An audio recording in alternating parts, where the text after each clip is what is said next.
right, so let's talk to you a little more about kind of like the open space situation in your neighborhood. Do you have that many parks or open areas in or around your neighborhood that people kind of use? We have some, sure. Do we have enough? No. However, right on the outskirts of Donaldson, right between Donaldson and Hermitage, is what they call the Ravenwood Country Club. One of our community leaders, Phil Ponder, has worked on this for years. Ravenwood is a golf course. There's several in the area, and that was one that was not doing well financially.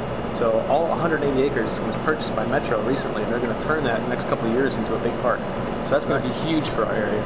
Yeah, it's kind of the middle point to the Greenway system.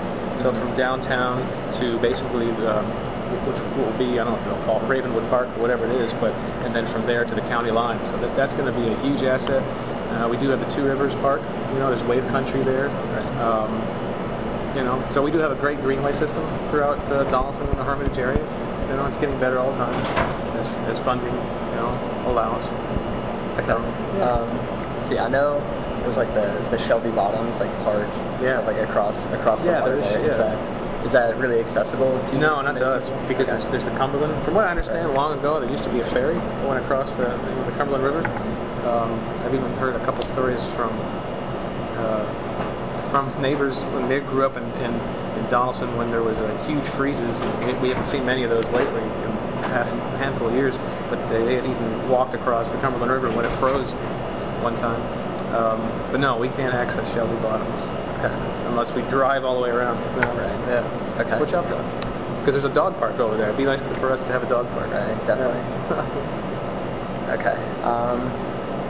Let's see. So, would you say parks and open spaces is easy enough to get to, or readily accessible for people, or is it still kind of a situation where you'd have to? It is a situation, I would say, for Donaldson as a whole. Donaldson Hills as a neighborhood doesn't really have green space per se, but our master plan for the development of the Donaldson area in general does call for finding spaces that we can have more green space and open space. I think it's very important. Donaldson as a whole is like asphalt and telephone lines right now, right? Mm-hmm. But the goal, as it's redeveloped and what have you, is to find areas for green space and open space. So we have dilapidated buildings in Donaldson and what have you that it'd be nice that eventually some of those be torn down and we'd have a little more open space. Okay, perfect.